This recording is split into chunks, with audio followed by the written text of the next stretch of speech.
Qué bueno que están hoy día. Al final de la clase voy a compartir un- una evaluación, que es una evaluación de la clase y una evaluación, ¿cierto?, de estas 4 semanas que hemos estado juntos. Es una evaluación que usted tiene que enviar, eh, ¿cierto? Yo lo voy a poner en el WhatsApp, usted me la manda al correo electrónico para con eso vamos a tener 3 opciones de poner notas, ¿ya? Son notas del cumplimiento, no son notas que tienen una calificación, no estoy haciendo un sistema de evaluación punitiva, sino más bien estoy haciendo un sistema de evaluación que tiene que ver con al cumplimiento, ¿ok? No sé si alguno de ustedes tiene preguntas ahora antes de empezar de las clases anteriores, alguna duda, algún problema con las tareas, alguna inquietud, si puedes decirlo, perfecto. Si no, vamos directamente a la clase el día de hoy.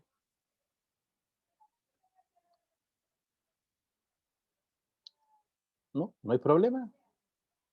Yo traté de comunicarme con usted, pero se me ha hecho difícil.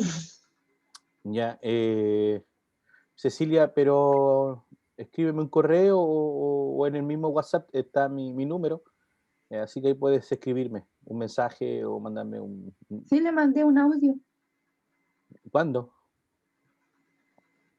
el lunes, martes, explicándole por qué no había enviado la tarea de ahora, la que pidió de los capítulos 2, 3 y 4. Y sabes tú que no sé si, no recuerdo, así que voy a revisar. ¿Para qué te voy a decir una cosa por otra? No, Eh, sí sé que tiene hartas cosas. pero no recuerdo haberlo visto, por eso me llama la atención. Pero de todas maneras voy a revisar, y si es así, si no es así, yo me voy a comunicar contigo si no me llegó nada. ¿Ya? Ya, perfecto. ¿Ya? Ok, ¿alguna pregunta o no? ¿No hay pregunta? Hoy día vamos entonces a nuestra última clase. ¿Ok? Vamos a orar al Señor y vamos a comenzar la clase del día de hoy. Oremos, Padre, en el nombre de Jesús, te damos gracias por la clase que hoy tenemos. Queremos pedir tu bendición, queremos pedir que tú nos dirijas, que tu presencia, Señor, esté en medio nuestro. Háblanos, Señor, y como te he pedido en cada clase, usa este espacio, Señor, este módulo, Señor, como una excusa también para hablar a nuestro corazón. Espíritu Santo, usa esta clase, este curso como un taller para hablarnos, Señor, y ser sensibles a tu voz. Señor, pongo en tus manos mi vida, Señor, los conocimientos, Señor, las competencias adquiridas para que tú te glorifiques en ella. Damos gracias, Padre Santo, en el nombre bendito de Jesús. Amén y amén. Quiero ir directo a la clase del día de hoy.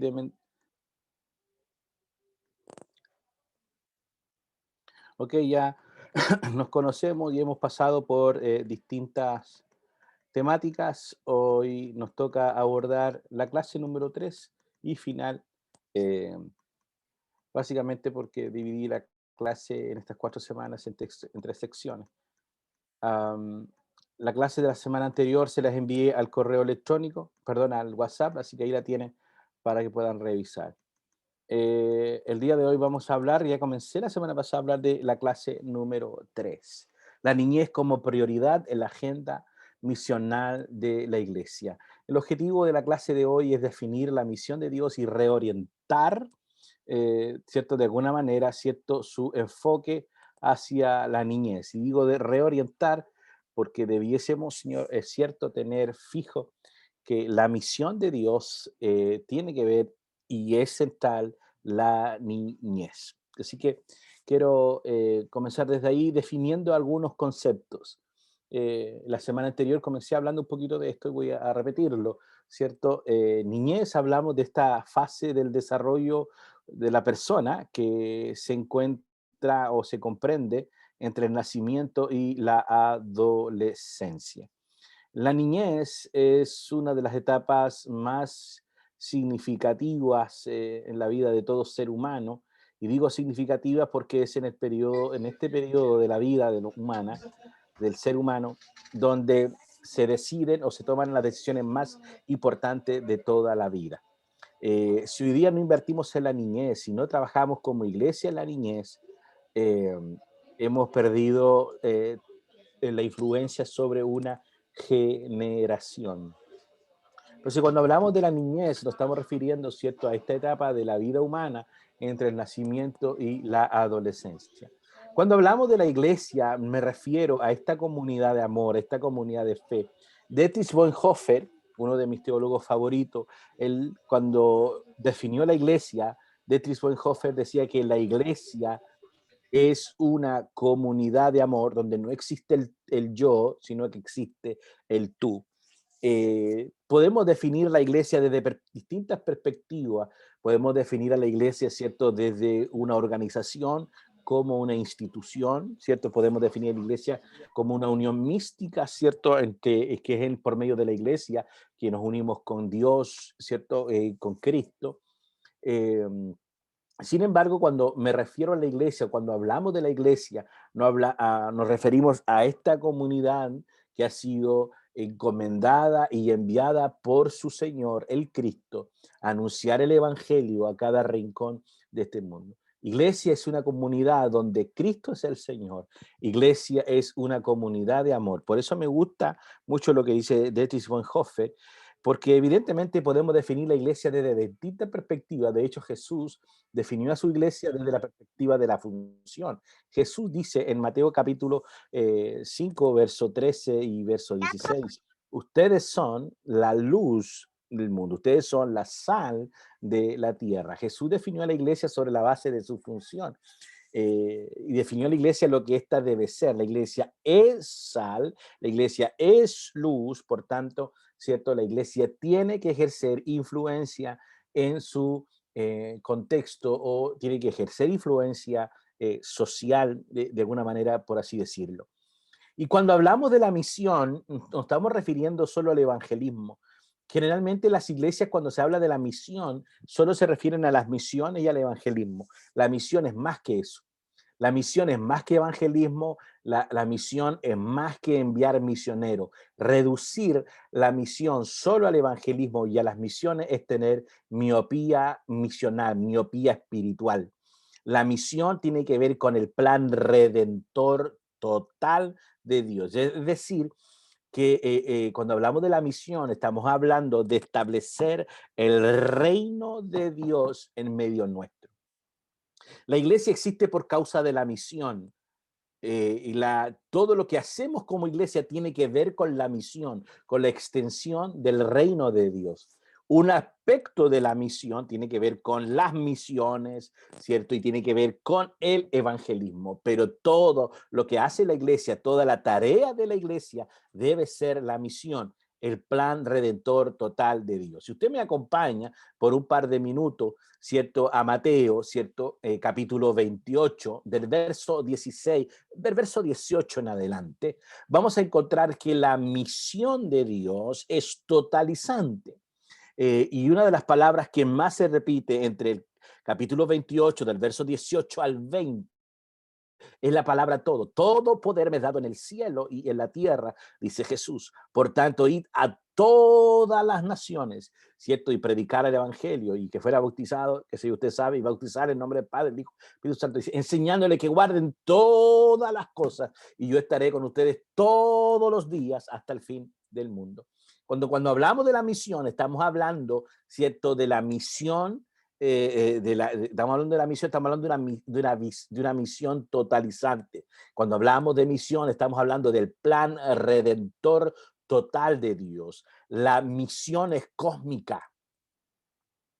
Y cuando es cósmica, estoy diciendo que la misión de Dios es total, tiene que ver con la natura, tiene que ver con la cultura, tiene que ver con la política, tiene que ver con el deporte.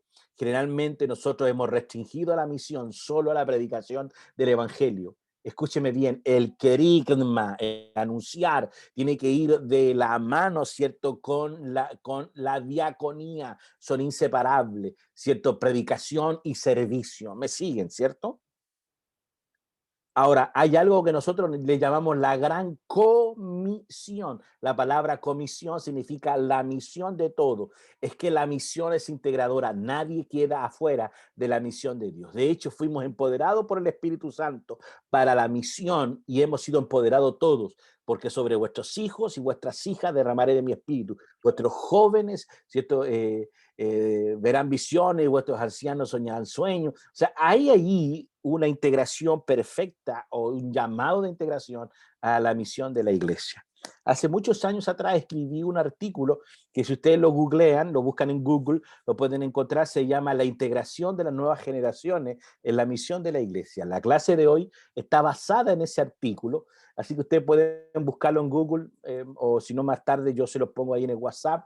Se llama La integración de las nuevas generaciones en la misión de la iglesia, donde abordo esta temática de las misiones y también hablo cómo hacer para que integremos a la nueva generación en la misión de la iglesia. Probablemente les suene ofensivo, pero evangelismo y y mandar misioneros es reducir la misión de Dios, es minimizar la misión de Dios. La misión de Dios es total, es totalizante, es establecer el plan redentor total de Dios. En otras palabras, es cierto, lo que estoy diciendo es que la misión es establecer el reino de Dios. Ok, ¿preguntas hasta ahora? ¿No? ¿Inquietudes? Ok, gracias. ¿De dónde debe partir la misión? Y esta es una de las preguntas retóricas del debate misionológico. Hay un debate misionológico donde la pregunta siempre es ¿de dónde debe partir la misión? En ese debate misionológico siempre, ¿cierto? La pregunta es ¿quién establece la agenda para la misión de Dios? Si la misión de Dios es total, si la misión de Dios es holística, es integral, la pregunta, ¿cierto? Es ¿de dónde debe surgir, cierto, la agenda? ¿Quién dice que es prioritario? ¿Quién dice que debemos hacer primero? ¿Quién establece la agenda? ¿Dios, la iglesia o el mundo? Y este es un gran debate. Y cuando digo que es un gran debate es porque las tres siempre han estado presentes. Generalmente yo escucho decir a la gente, no, tenemos que evangelizar y tenemos que salir afuera porque la iglesia tiene que crecer.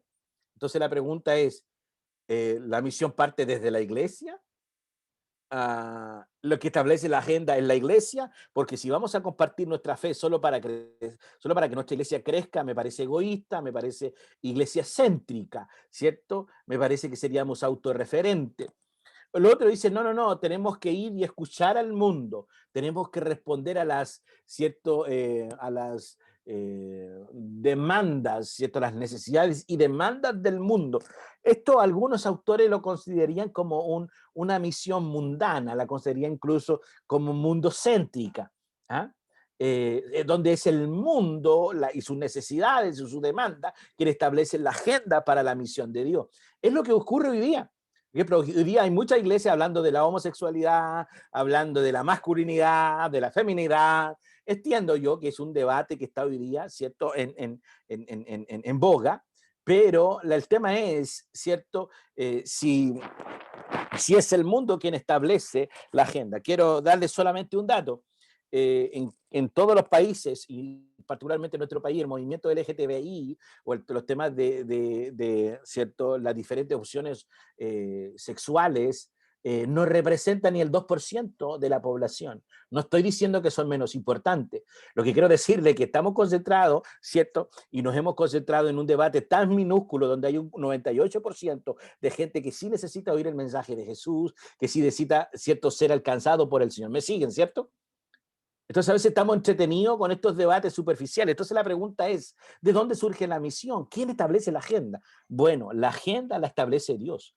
Y es cuando entendemos que la agenda es divina, es allí donde convergen, ¿cierto? Donde se unen, ¿cierto? Una respuesta al mundo, es allí donde también la iglesia, ¿cierto?, adquiere su relevancia en su contexto y en su situación vital. Entonces, lo ideal sería que entendiéramos que la misión parte desde Dios y como dirían siempre nuestros misionólogos y la gente que le gusta las misiones, la misión está en el corazón de Dios, nace desde el corazón de Dios. Evidente, creo eso, ¿cierto? Pero quien establece la agenda es Dios. Es Dios quien busca al hombre, es Dios quien nos hace las preguntas de rigor, es Dios que pone la inquietud en el hombre de buscarlo y es Dios que a sí mismo se da y les da la respuesta. un famoso teólogo del siglo XX llamado Karl Barth, él decía que la misión surge desde Dios. Dios es el que hace las preguntas y en su soberana gracia y misericordia le concede la respuesta. No es la belleza en que el mensaje es transmitido que hace la diferencia, no es la elocuencia del predicador, ¿cierto? O del instrumento que Dios está usando, sino que la palabra de Dios cumple en sí misma su función y su tarea, porque es palabra de Dios. Y la palabra de Dios llega a las necesidades de todas las personas. ¿De dónde debe partir la misión? Desde Dios. ¿Quién establece la agenda para la misión? Dios establece la agenda. Y es allí, en esa agenda divina, donde convergen, ¿cierto?, la respuesta de Dios y de la fe al mundo, y también, ¿cierto?, donde el resultado de seguir la agenda de Dios, ¿cierto?, redunda en el desarrollo y crecimiento de la iglesia. La misión está orientada en satisfacer las necesidades básicas del ser humano, incluyendo su necesidad de Dios, pero también su necesidad de amor, alimento, techo, abrigo, salud física, mental y sentido de dignidad humana. René Padilla, Carlos René Padilla, conocido siempre más bien como René Padilla, fue y murió hace unas 2 semanas, debe ser atrás. René Padilla es conocido en América Latina como el padre de la misión integral. Él concibió y entendió que la misión de Dios no solamente está reducida a la predicación del evangelio. Si usted lee esta descripción, se está dando cuenta que es una descripción holística, integral del ser humano. No solamente su necesidad de Dios, no solamente tiene que ver con una necesidad espiritual, también la misión tiene que ver con el tema de techo, abrigo, salud física, mental y sentido de dignidad. La misión de Dios es holística, la misión de Dios es global. Y tengo que explicar esto porque todavía en pleno siglo XXI, cuando hablamos de la misión, los líderes y las iglesias solamente quieren reducir la misión, ¿cierto?, al tema del evangelismo, solo al tema de las misiones. Base bíblica y principios fundantes para la misión. Creo que aquí quedamos la semana anterior. Y en esto para mí es radical y probablemente a algunos de ustedes les suene fuerte, pero yo creo en la misión integral. Para mí la adoración a Dios sin compromiso por la justicia es hipocresía que Dios aborrece. Cuando yo leo, cierto, Isaías capítulo 1 del verso 11 al 17, es Dios quien dice: estoy cansado, estoy hastiado de todas sus actividades cúlticas, espiritualistas. Ya no quiero escucharlos cantar. Cuando oren no los voy a escuchar. Cuando levanten sus manos no los voy a mirar. Pero es Dios que él dice: dejen de hacer el mal.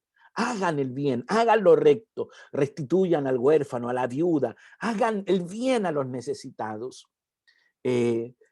Para mí es fundamental esto. La adoración a Dios sin compromiso por la justicia es hipocresía.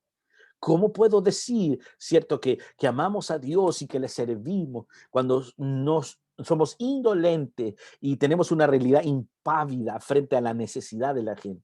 Anótelo por allí. Hay 2 pecados que hemos cometido como iglesia. El primer pecado que hemos cometido como iglesia es la automarginación.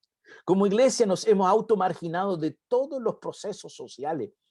Eh, Queremos, ¿cierto?, ir a la política desde el poder. Todos los evangélicos que entran a la actividad pública, ¿cierto?, quieren hacerlo desde el poder.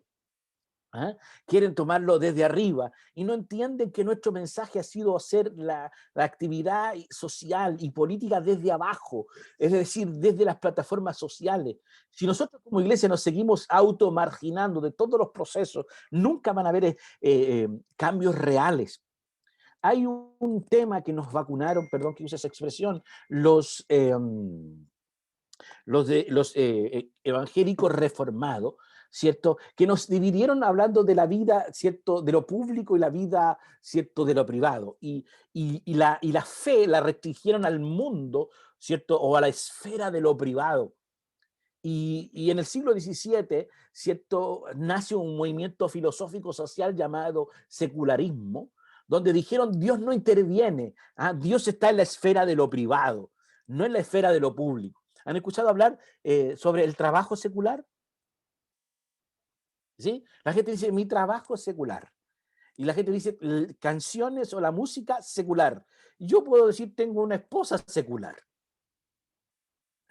Tengo una esposa oficial y tengo una secular. No existe el secularismo. El secularismo es una invención, es un movimiento filosófico social donde se inventó para decir que Dios no interviene. La pregunta, hermana, es ¿dónde Dios no interviene? ¿Quién nos dijo a nosotros que no podíamos hablar de la justicia social o de la política? ¿Quién dijo que la iglesia no tiene que anunciar una voz ahí? ¿Me sigue, cierto?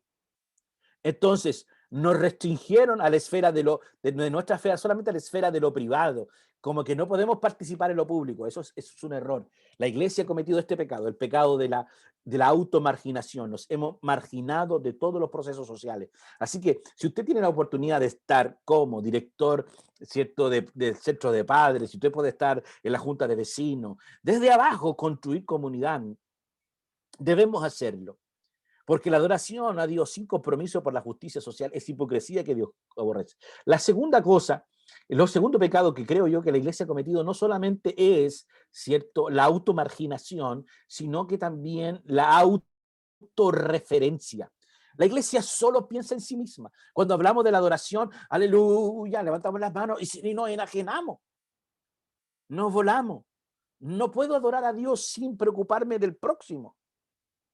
No puedo adorar a Dios, ¿cierto?, sin ver las necesidades. ¿Se acuerdan que hace un par de semanas atrás hablamos de la mujer encorvada y Jesús estaba en el templo? Ah, no, no, que ahí no nos metemos, no, que esa mujer pecadora está enferma, no. No podemos adorar a Dios y estar con los ojos cerrados a la realidad de nuestro entorno. ¿Me explico bien? Para mí esto es un principio fundante. La adoración a Dios sin compromiso por la justicia es hipocresía que Dios aborrece. Amós capítulo 5, el verso 21 en adelante critica, ¿cierto?, a aquellos que abusan, y le dice vacas de Bazán, aquellos que piensan en sí mismos, que tienen casa de invierno y de verano, pero no hacen justicia al pobre, ¿cierto? La predicación del evangelio y las obras sobrenaturales sin amor por el necesitado son señales de falsa espiritualidad. Y hoy día que está en boga de hablar de espiritualidades o está en boga de hablar de la espiritualidad pentecostal, yo no sé qué es esa cuestión, porque cuando lo digo en serio que no sé esa cuestión, porque no puede haber una taxonomía para decir esto es pentecostalismo. El pentecostalismo es tan variado, el pentecostalismo es tan diverso, hablar de espiritualidad es tan ambiguo porque la espiritualidad es mucho más que práctica de ayuno, de retiro, de llanto, ¿cierto? Son expresiones de fe, pero la espiritualidad tiene que ver con la ética, la espiritualidad tiene que ver con la cosmovisión del mundo. ¿Ah? Así que la predicación del evangelio y las obras sobrenaturales sin muestras o obras de amor por el Estado son falsa espiritualidad. ¿Por qué? Porque la verdadera espiritualidad debe estar fundada o partir sobre la base del amor. Solamente un par de textos. Romanos capítulo 5, verso 5, dice que el Espíritu Santo ha sido derramado en vuestros corazones, dice, depositando el amor de Dios.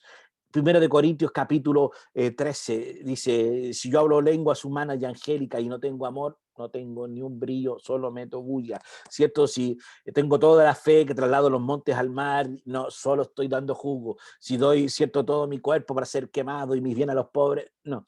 El amor es el nivel más alto de espiritualidad. Por eso que la Biblia dice, Gálatas capítulo 5, verso 22, porque el fruto del Espíritu es amor.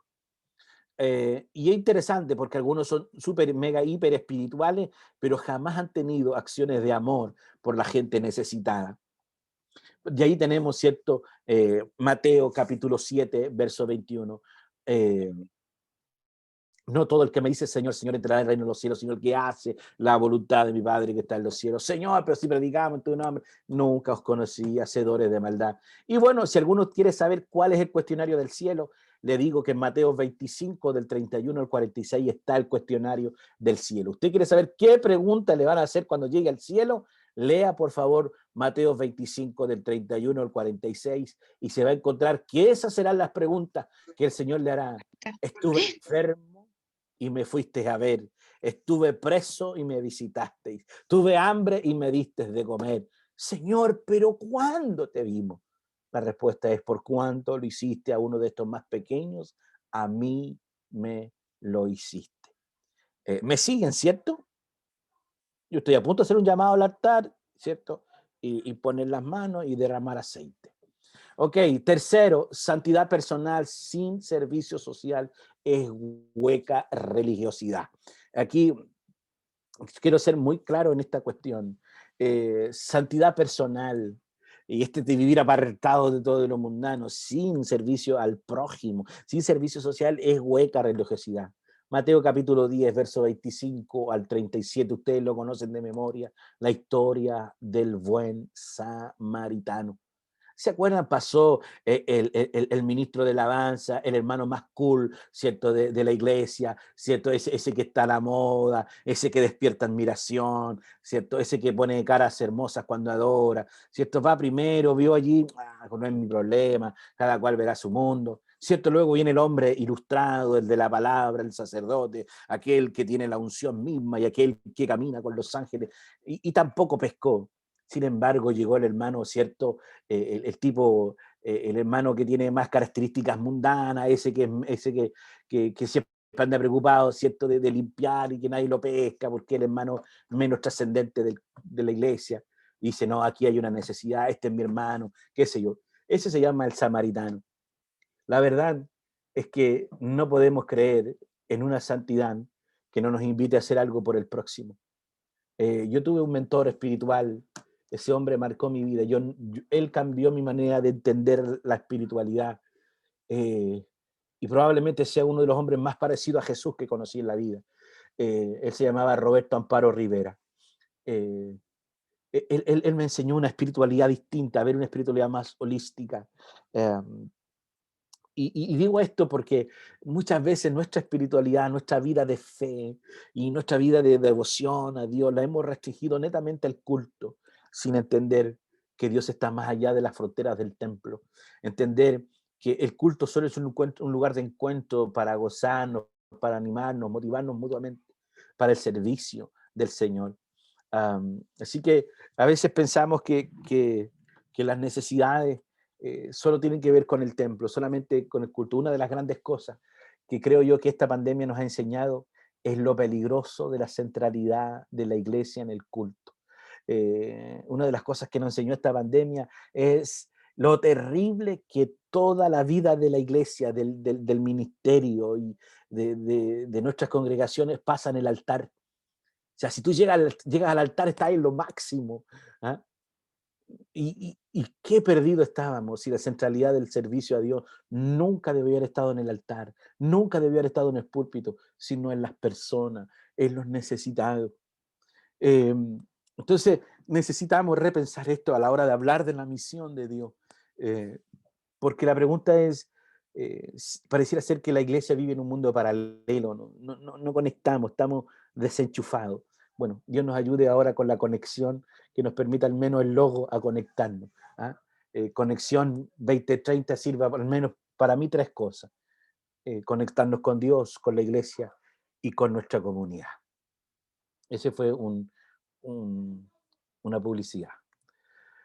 Ok, Jesús como modelo de nuestra misión. Jesús sigue siendo modelo. San Juan capítulo 1, particularmente el versículo 14. Jesús sigue siendo el centro, fin y también el punto de partida para la misión. Nosotros somos continuadores de la misión de Dios. Somos continuadores de lo que Él inició. Hay unos textos rectores cuando hablamos de la misión y del espíritu que tiene que ver con Lucas capítulo 4. No tengo la Biblia aquí, pero la tengo en el corazón. Ustedes me pueden ayudar ahí.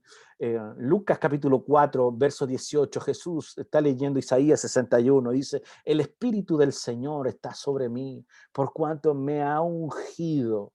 ¿Ah? Y me ha ungido para llevar buenas nuevas a los pobres, a los quebrantados del alma, a los que están bajo opresión, los que están cautivos, a declararle el año, ¿cierto? La liberación y el año agradable de Dios. Nosotros como iglesia somos continuadores de la misión de Cristo. Cristo, Jesús es el modelo de misión para la iglesia. Jesús es el punto de partida, es el centro y es el fin de la misión. Una de las frases que más me ha encantado de uno de mis teólogos favoritos en América Latina. Él se llama John Sobrino. John Sobrino era un cura católico que vino, ¿cierto?, a El Salvador y, bueno, se hizo latinoamericano. John Sobrino decía, la iglesia verdadera es aquella que cuando se cuenta su historia se parece a la de Jesús. Yo espero que algún día alguien cuando cuente mi historia o la historia de la iglesia diga que se parece a la de Jesús. Ya no sé si me estoy poniendo viejo, pero hay cuestiones que ya hoy día no me importan, ¿no? Hay cuestiones que hoy día no me interesan, como la política de la iglesia, como llegar a una posición donde todos te aplaudan. Ya no me interesa esa cuestión. Me interesa que alguien vea a Jesús, porque Jesús es el enfoque. Estamos en esto, todos ustedes están aquí porque tienen una experiencia de salvación con Jesús. Y me encantan las palabras de John Sobrino. La iglesia verdadera es aquella que cuando se cuenta su historia se parece a la de Jesús. Otra expresión poderosa es una expresión de Dietrich Bonhoeffer, un teólogo que mencioné más temprano. Dietrich Bonhoeffer decía, ¿cierto? La iglesia solo es iglesia cuando existe para los demás. La iglesia solo es iglesia cuando existe para los demás. Wow, esa es una cuestión súper potente. Por último, anótelo por ahí para el Facebook. La iglesia es la única institución que existe para servir a quienes no son sus miembros. La iglesia es la única institución, hermana Mayra, que existe para servir a quienes no son sus miembros. Porque si solamente servimos a nuestros miembros, entonces somos un club deportivo, somos un centro de madre. La iglesia es la única institución que existe para servir a aquellos que no son sus miembros. Dicho eso, tenemos que recobrar el sentido de misión, solamente para hablar de la niñez como enfoque central de la agenda misional de la iglesia. Pareciera ser que tenemos que reorientarnos, porque estamos perdidos. Yatensi, un amigo, él fue mi profesor de idiomas bíblicos. Yatensi escribió un libro hace años que se llama Cristo y el cristianismo, dos grandes enemigos. Una vez le hice una crítica y él me desafió a escribir la segunda parte del libro con él, hasta ahí no le critiqué más. Porque él quedó en lo abstracto, el libro es muy bueno, pero queda en lo abstracto, pero en lo práctico, la iglesia y Cristo son dos enemigos. Son dos cosas muy distintas. Yo leo a Cristo y veo lo que hace la iglesia y digo, hay algo que está mal. De hecho, son palabras de León Tolstoy. No lean a León Tolstoy, van a terminar muy colorados. Pero León Tolstoy escribió un libro que se llama El reino de Dios está entre vosotros. Para que sepan, León Tolstoy es un filósofo que inspiró a Gandhi. León Tolstoy decía, ¿cierto? Me encantan las enseñanzas de la iglesia, de Cristo, pero no las enseñanzas de la iglesia. Y su discípulo, Gandhi, decía, veo a Cristo y quiero ser cristiano, miro a los cristianos y no quiero serlo. Wow, ahí hay algo muy potente. Yo veo una iglesia que hoy día está preocupada de poder y veo a un Cristo que está preocupada de servir. Veo a una iglesia que está preocupada de programas y veo a un Cristo que está preocupado de las personas. Veo a un Cristo que tiene énfasis en el amor y otros tienen énfasis, ¿cierto?, en el castigo. Solo por decir algo, Jesús es nuestro modelo y misión de la iglesia. Y encuentro, si usted me acompaña con su Biblia, en San Juan, capítulo 1, verso 14, Evangelio según San Juan, capítulo 1, verso 14. Para mí ahí está el modelo de la misión, nuestro modelo. Y el Verbo se hizo carne y habitó entre nosotros. ¿Ah? Y vimos su gloria como la gloria del unigénito, lleno de gracia y de verdad. Esto en la dogmática cristiana, es decir, en la cristología, este pasaje es fundamental. Existen bibliotecas solamente de exégesis e interpretaciones de ese versículo. No crean que voy a pretender hacer eso en este curso hoy día. Pero San Juan 1.14 revela para mí el modelo de Jesús, el modelo de misión. La primera cosa que yo encuentro ahí es un modelo de identificación. Y el verbo se hizo carne. El modelo de identificación, Él se identifica contigo y conmigo. Es la encarnación. Él no está disimulando, ¿cierto?, que es el Hijo de Dios. No está simulando, ¿cierto?, que es parecido a nosotros, sino es uno de nosotros. En el texto original, dirían los expertos filólogos, vino y tabernaculizó entre nosotros, es decir, vino y plantó su tienda entre nosotros. Él se identificó, él se mudó a nuestro barrio, diría Roberto Amparo Rivera. Mira quién se mudó al barrio. Jesús se vino a nuestro barrio. De hecho, ahora yo estoy como pastor en una iglesia muy vulnerable y me encanta decir, estoy pastoreando en el barrio de Jesús. Es bueno bajar, identificarse con la gente.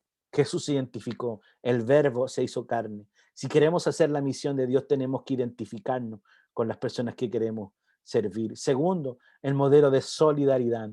Dice, y el verbo se hizo carne y habitó entre nosotros. O sea, fue solidario, compartió con nosotros. No solamente se identificó, sino que ha sido solidario con nosotros.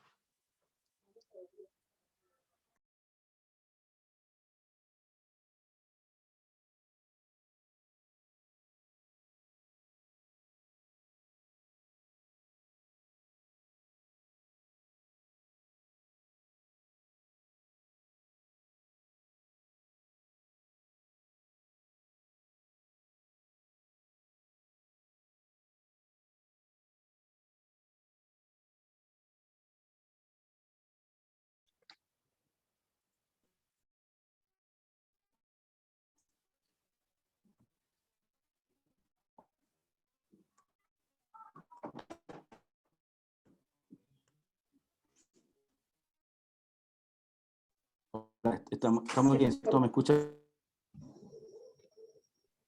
Se cortó la clase.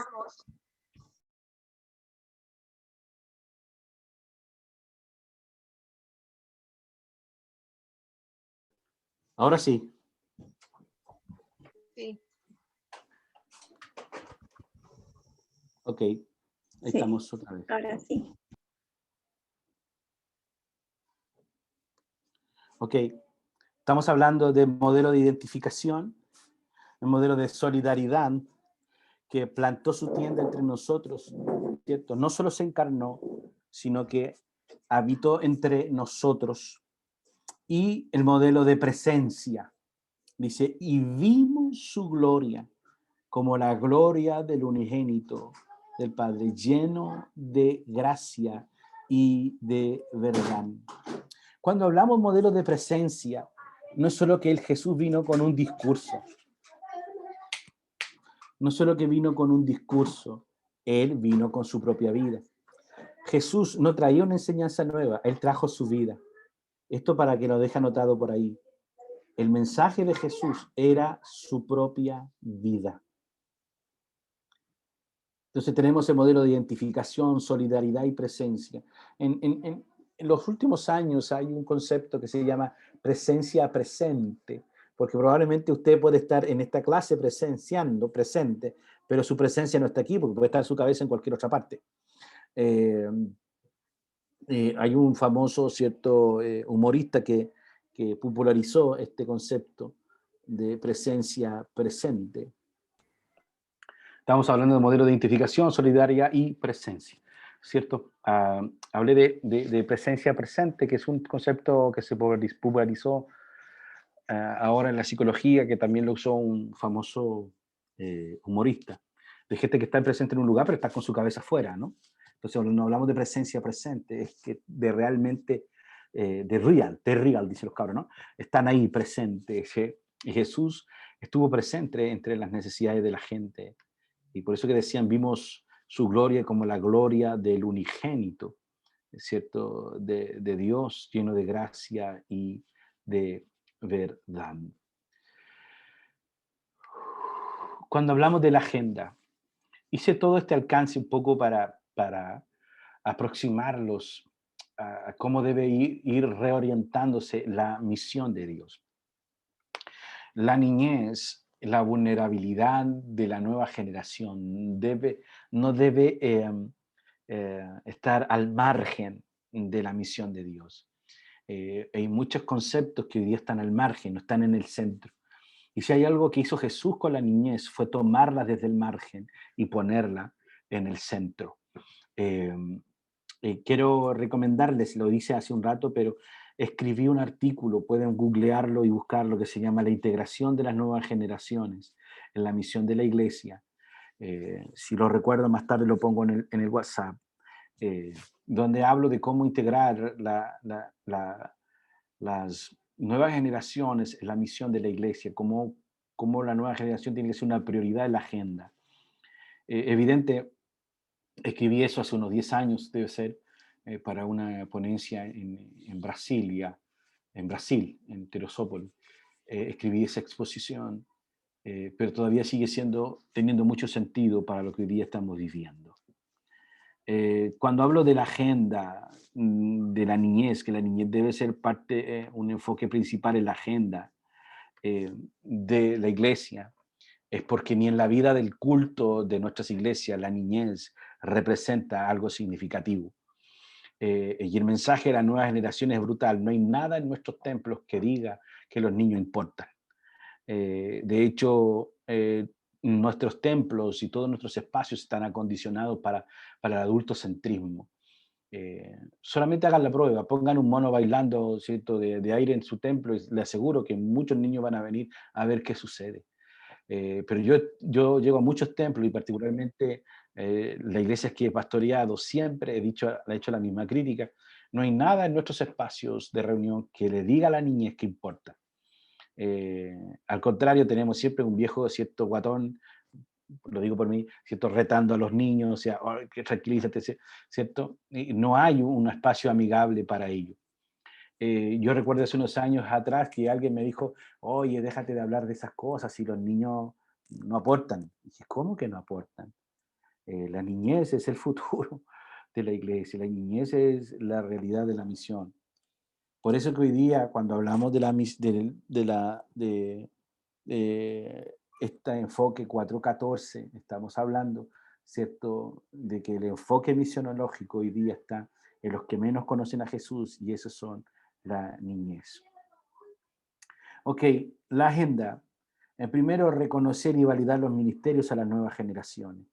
Eh, Cuando digo reconocer y validar, porque muchos de los que sirven en el ministerio hacia la infancia o en el ministerio a las nuevas generaciones siempre lo hacen desde el anonimato, desde solamente un sentido de vocación.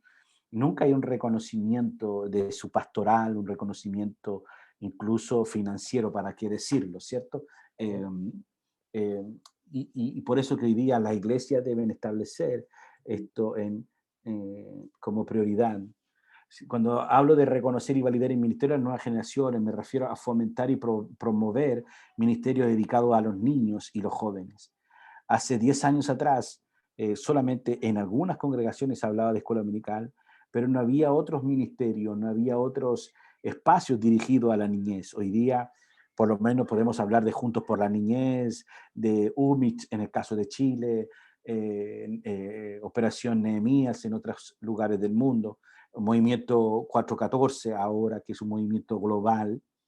Entonces tenemos que fomentar y promover ministerios dedicados a la niñez y los jóvenes, a las nuevas generaciones, dignificar y dar valor a las nuevas generaciones y a sus representantes y a sus líderes.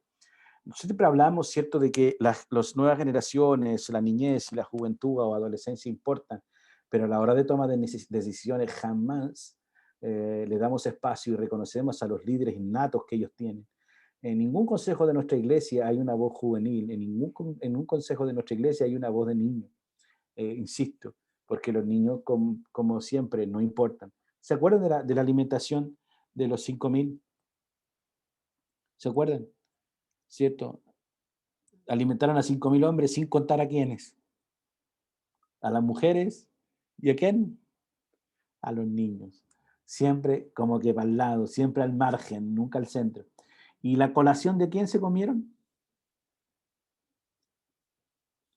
Y había un muchacho, un joven, que tenía 5 panes y 2 peces.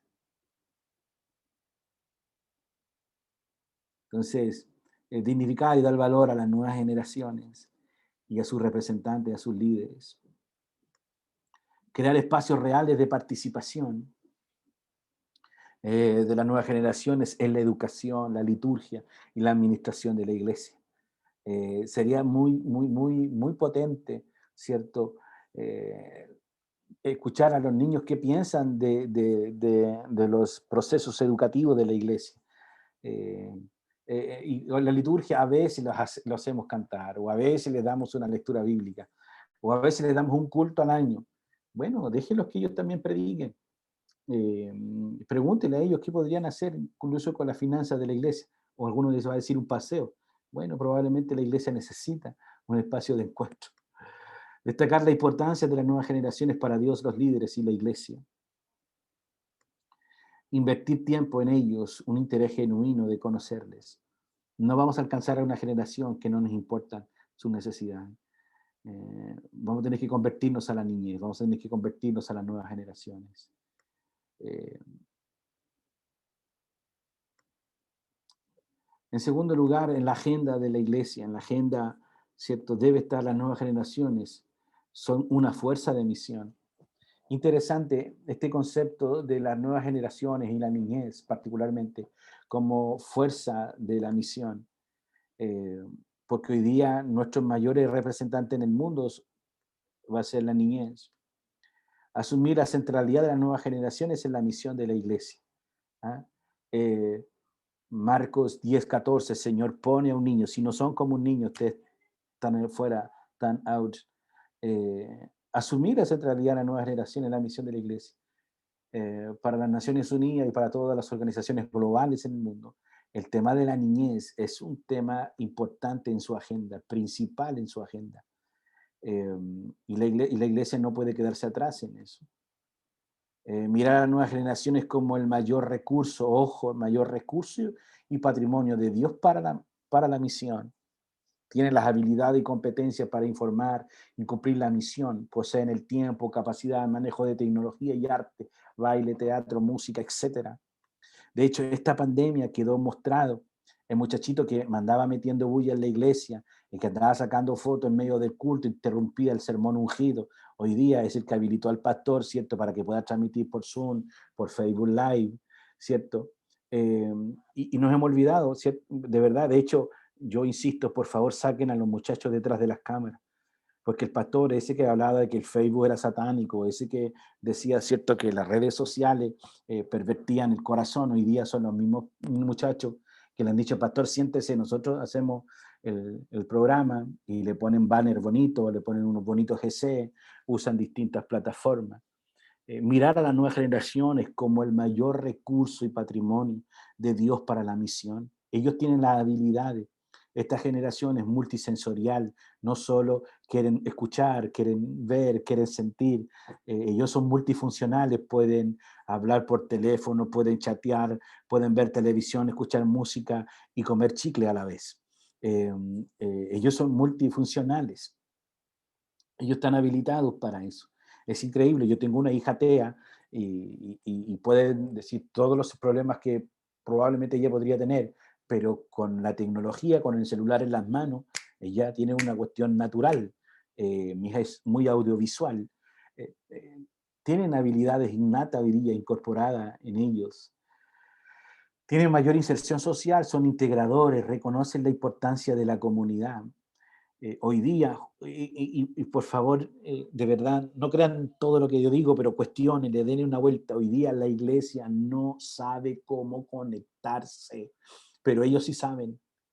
La iglesia no sabe, los líderes no saben cómo bajar de la estratosfera donde ellos viven, allá en el reino de los cielos, con los ungidos de Jehová y pasean con los ángeles, ¿cierto? Donde ya predican terriblemente bonito, ¿es cierto? No saben cómo conectarse con las necesidades de ahora, de aquí a ahora, de esta generación y de la gente. Pero ellos tienen mayor inserción social, son integradores, reconocen la importancia de la comunidad. De hecho, esta pandemia reveló que en la iglesia tenemos harta comunicación, pero poca comunidad. Entonces, ellos tienen innato, para ellos la pandemia les ha afectado, sí, pero véanlo dónde están. En grupos de WhatsApp, en grupos sociales, hoy día ellos juegan virtualmente, tienen sus comunidades. Usemos eso mismo para alcanzar a otros con la verdad del Evangelio. Están más informados, conocen la cultura y lenguaje del siglo XXI. Esto es tremendo, porque ellos conocen esta cultura. Lo que hizo la pandemia fue acelerar procesos. Eh, los, los malls y los supermercados, los megamercados, los próximos años van a ser un monumento a lo que fue el desarrollo industrial, porque hoy día todo es a un clic. Yo quiero alguna cosa que no encuentro, lo pido ahora por internet, voy a la página y me envían. Los muchachos saben de eso, están más informados, conocen la cultura y el lenguaje del siglo XXI. Si no me cree, yo no sé, a veces lo escucho y digo, ¿qué están diciendo estos compadres? Tienen otros códigos, otras maneras. Hace un par de años nos asustábamos con los emoticones y las cuestiones que ponían. Hoy ellos están en otra parada. ¿Para qué decir cuando ellos se escuchan hablar a nosotros? ¿Cierto? Y eso que yo soy un joven recién de 25, eh, eh, de 25, el Señor me ayude. Esto es fe, hermano, ustedes díganme, esto es fe. Entonces, cuando uno ve que ellos sí tienen mejor comunicación con esta cultura que tiene que ver con la imagen, pero particularmente cuando ellos nos escuchan a nosotros, no entienden ni papa de lo que nosotros hablamos. Peor cuando le hablamos, ¿cierto?, en Reina Valera 60, ellos no cachan lo que nosotros decimos. Cuando hablamos del Corderito Santo de Dios, ¿cierto? Cuando nos referimos, ¿cierto?, a la Filistea, o cuando hablamos, ¿cierto?, de que el hermano, no sé, se enfrió, se fue a Egipto, cuestiones como esa. eh, de hecho, no entienden por qué oramos de la manera que oramos. Amantísimo Dios y buen Padre Celestial. O sea, nuestra fórmula siempre para estar. Am, las nuevas generaciones como modelo de liderazgo. Esto es brutal. Y cuando digo que es brutal es eh, cuando leo a Jesús otra vez, viene a romper todos los paradigmas que entendemos sobre el liderazgo. Eh, y las nuevas generaciones son modelos para un nuevo liderazgo. Escribí un artículo hace mucho tiempo, pero pueden buscarlo también en las redes sociales. Se llama Un nuevo liderazgo para una nueva iglesia. Si lo googlean por ahí lo van a encontrar. También lo pueden ver en mi Facebook si quieren. No escribo nunca, pero a veces escribo. A veces el Señor me toca. Ok, creen en un liderazgo circular. Cuando hablamos de las nuevas generaciones, ellos no creen en la acumulación de poder sobre una sola persona. Ellos creen en un liderazgo circular y participativo. Fomentan y cultivan las inteligencias múltiples y colectivas. Ellos no creen en un liderazgo autoritario, no creen en un liderazgo que se basa en el poder. Ellos creen en un liderazgo que se basa en el compañerismo, en el valor del otro. Ellos creen ellos tienen una nueva forma de relacionarse y de liderar. Son más proactivos, son organizados, ganadores, energizados, productivos y eficaces. Ellos no están para perder tiempo, ellos quieren que la cosa funcione. Eh, una pastoral intencional a la nueva generación, como parte de la agenda, una pastoral intencional a la nueva generación. Me refiero a diseñar ministerios que den seguimiento desde la niñez sin perderle la pista, a fin de que cuando lleguen a la adolescencia y juventud ya estén insertos en forma natural en la misión de la iglesia. Hay una de las cosas que han sido un defecto brutal en estos últimos años es que antiguamente cuando los muchachos nuestros iban a la U, los perdíamos, pero hoy día los chicos todavía no salen de octavo y ya los hemos perdido. Eh, y eso pasa porque debemos diseñar ministerios que le den seguimiento intencional a la nueva generación, a la niñez, a fin de que cuando lleguen a la adolescencia ya estén insertos y conectados de forma natural en la misión de la iglesia. No puede ser que estemos siempre atrasados buscando la manera de tener a los niños. Menos críticas y más oportunidades y más confianza. Yo leo, no sé, al profeta Samuel, a Samuel, ¿cierto? Yo digo, Samuel jamás lo hubiésemos aceptado en nuestra iglesia.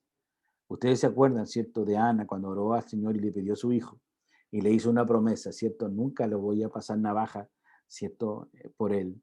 Así que se imaginen ustedes a Samuel, un cabro de pelo largo, ¿cierto?, con tres pelos largos. eh, y dice que Samuel ministraba al Señor en el templo. Imagínate ustedes, imagínate a Samuel en el templo. Hoy día le hubieran echado patadas, porque no nos gustan los cabros diferentes, pero ellos son distintos. Nunca vamos a alcanzar una generación que solamente le criticamos y que no le damos muestras ni de confianza ni de oportunidad. Incentivar esa educación y el trabajo, superación personal, orientación vocacional y empleabilidad. Hay dos cosas muy potentes aquí que solamente quisiera mencionar. Hoy día hay que trabajar fuertemente con la nueva generación dos temas muy importantes que son la orientación vocacional y su empleabilidad, porque muchos de ellos no saben qué estudiar, porque también hoy día el mundo es distinto. Hoy día tenemos profesiones o actividades que son multifacéticas, son interdisciplinarias, multidisciplinarias, que van incorporando nuevas ciencias. Hay que orientar a los muchachos, crear espacios de crecimiento y desarrollo integral, fomentar los movimientos cristianos estudiantiles, no solamente cuando están en la niñez, sino cuando ya van a estudios de tercer, cuarto nivel, para que puedan conectarse con algunos ministerios parecidos al GBU, MEC o por el estilo, ¿no? Promocionar programas de mentorías para adolescentes por parte de jóvenes más adultos. Crear un programa de ir eh, mentoreando los mayores a los menores, para no perder la pista. Trabajar en proyectos intuitivos y creativos, dejarnos dirigir por el Espíritu Santo para alcanzar y responder a las necesidades y demandas de la nueva generación. Comunicar el Evangelio en forma clara en sus términos, sencilla y directa, inteligente y razonable. Generar espacios donde las nuevas generaciones tengan la motivación, identificación y autonomía, donde usen y activen sus dones y talentos. Crear nuevos ministerios donde ampliar y diversificar los servicios cristianos y conectar la generación emergente, por ejemplo, talleres de arte, pintura, canto, baile, deporte, juego, dinámica, etcétera. Ministerio de profesionales en distintas áreas de la salud, la docencia, el deporte, los políticos, historiadores, conectar en la misión de la iglesia a las nuevas generaciones desde la utilidad de sus servicios y profesiones. Eh, Empezar a armar desde ya, ¿cierto? No importa cuáles sean sus orientaciones, que todo lo que ellos puedan estudiar y ser, pueden aportar y ser parte de la misión de Dios. Crear redes de colaboración en el ciberespacio, donde los jóvenes interactúen, aporten y hagan su contribución. Conclusión. Gloria al Señor. Ya llegué al final. Este es el final de una película. Dice, oh Dios, el mar es tan grande y mi barco es muy pequeño. Y esta es la frase del final de una película. Es tan grande el mar y mi barco, mi embarcación, mi bote es muy pequeño. Hay tanta necesidad en la nueva generación que pareciera ser que no vamos a dar abasto. Pero hoy día tenemos la oportunidad gloriosa de hacer un aporte significativo a la nueva generación, hacer un aporte significativo a la niñez. La clase de teología de la niñez quería abordar al menos tres temáticas fundamentales: qué es la teología y cuál es su relación con la niñez, cuál es el lugar de la niñez en la teología cristiana, y finalmente aportes desde a la teología, ¿cierto?, y la misión hacia la niñez. Espero no haber respondido ninguna pregunta, espero haber dejado muchas preguntas. Sí quiero orientarles a no quedarse con esta clase, sino a seguir a empezar a rumiar. Busquen a Teología de la Niñez, al menos hoy día tenemos mucho más literatura que hace 10 años. Les recomiendo, como lo hice en la primera clase, algunos autores que le van a ayudar. aproximarse al movimiento de 414 Internacional, empezar a conocer todas las iniciativas a la nueva generación. Eh, Hacer teología de la niñez es creer en lo nuevo de Dios. Hacer teología de la niñez es saber que en Cristo podemos empezar otra vez. Hacer teología de la niñez es volvernos cada vez más vulnerables. Hacer teología de la niñez es aceptar que necesitamos siempre un nuevo comienzo. Hacer teología de la niñez es volver a aprender. Hacer teología de la niñez es entender que no hay ninguna otra razón más que el amor de Dios para servir. Quiero eh, pedirles que al finalizar la clase yo les voy a poner en su WhatsApp una, una pequeña tarea que necesito que usted responda esas 3 preguntas por correo electrónico. Ok, yo terminé. Preguntas, observaciones, el tiempo para ir a las preguntas.